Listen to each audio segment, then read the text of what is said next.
मैं उसी वृक्ष के नीचे जाकर श्री राम मंत्र का जप करने लगा। मैं वापस नहीं गया। कुछ समय के पश्चात वे ब्रह्मचारी जी फिर एक दिन बाद मेरे पास आए, कहने लगे, जब तुम्हें काफी जप करके अपने को पवित्र बना लिया है, चलो कुछ और दृश्य दिखाओ। मैं भी प्रसन्न होकर उनके साथ हो गया। जिन दिन के 8 बजे के लगभग हम दोनों एक गुफा के द्वार पर पहुंचे। उस पे एक बड़ा भारी पत्थर लगा हुआ था। पत्थर को हटा दिया गया। ब्रह्मचारी जी ने उस पत्थर को सहज ही एक ओर हटा दिया।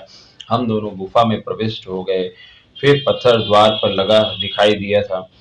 यह देखकर मुझे बड़ा आश्चर्य हुआ कि ब्रह्मचारी ने अकेले ही सैकड़ों मन के पत्थर को कैसे हटा लिया, परंतु मैं यह सोचकर चुप रहा। महात्माओं को टोकना नहीं चाहिए, कोई सिद्धि ही होगी।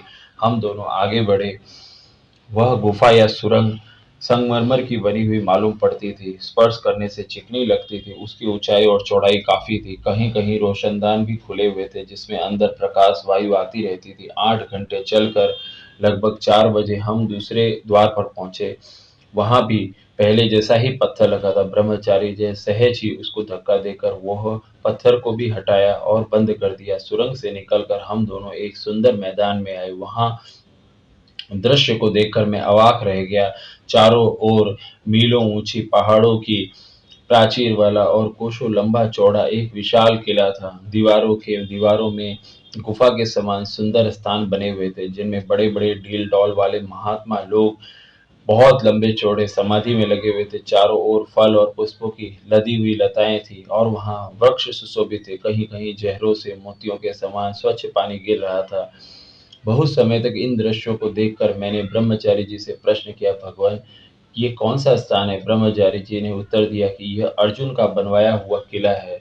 यह व्यास जी के आज्ञानुसार अर्जुन ने तप करने के लिए इसको बनाया था। महाभारत काल में व्यास जी के आज्ञानुसार अर्जुन अर्जुन ने यही तप करने के लिए यह आए अर्जुन यही तप करने के लिए आए थे और अर्जुन का बनवाया हुआ यह किला है। यहाँ पे अर्जुन तपस्या करते थे।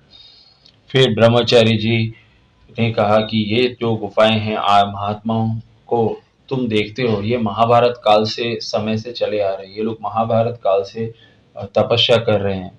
तब से अब तक इनकी समाधि खुली नहीं है। तब से ये लोग समाधि अवस्था में ही है। मैंने ब्रह्मचारी जी को उस सिद्धाश्रम में रहने की अनुमति मांगी। तब ब्रह्मचारी जी ने कहा, यहाँ केवल सिद्ध जनों को ही रहने की अनुमति है। यहाँ कलयुग का उत्पन्न हुआ मनुष्य नहीं रह सकता है।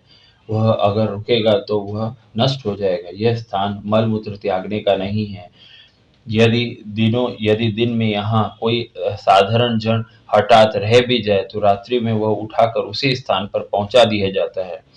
यहाँ तक कि यहाँ यहाँ तक कि वह होता है कि वह होता है कि इसलिए इस मिथ्या मनोरथ को छोड़ दीजिए, मेरे साथ चलो, वही वट के नीचे तुम्हें छोड़ देता हूँ। ऐसा कहकर उन्होंने मुझे वापस जाने के लिए कहा और बोला कि यहाँ पे हजारों सालों से लोग तपस्या कर रहे हैं। हजारों सालों से महाभारत काल से सब सिद्ध पुरुष हैं, वो सब तपस्या कर रहे हैं और तब से इन्होंने अपनी समाधि खोली नहीं है और कलयुग का कोई भी व्यक्ति यहाँ पे नहीं आ सकता है। फिर मुझे सुरंग मार्ग से निकाल कर वे बड़ के नीचे पहुंचा दिए। मैं पूर्व तो वहीं श्री राम नाम का जप करने लगा। इस प्रकार कुछ समय व्यतीत हो गया और मैं वापस अपनी जगह पे पहुंच गया।